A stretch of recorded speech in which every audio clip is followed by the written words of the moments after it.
আজকে আমি শেয়ার করবো একটা মানে একটা রেসিপি মানে এখন এটা তো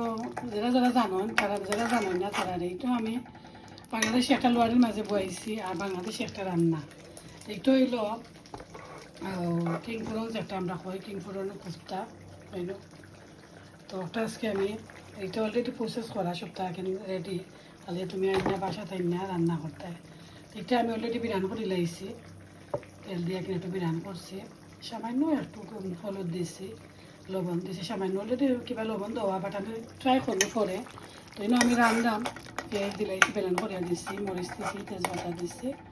এতিয়া প্রথম বাড়িতে আমি আজকে রান্না করবো মিলে তো আমরা খাইছি তলের কোফতা আর এইলো কিং ফোরনের কোফতা তো আমি নিয়ে দেখেছেন ট্রাই করি কিলা লাগে তো আমি 2 প্যাকেট আনছি 2 প্যাকেটের এখানে করে লাইছি মানে এখানে করে রান্না করে লাই কিং ফোরনের কোফতা বোনা করছি টেস্ট করবো একটু পরে দেখতে লাগে মজা হইব আমি টেস্ট করছি লবণ কিলো হয়েছে ভালো হয়েছে খুব ভালো হয়েছে মজা হয়েছে আলহামদুলিল্লাহ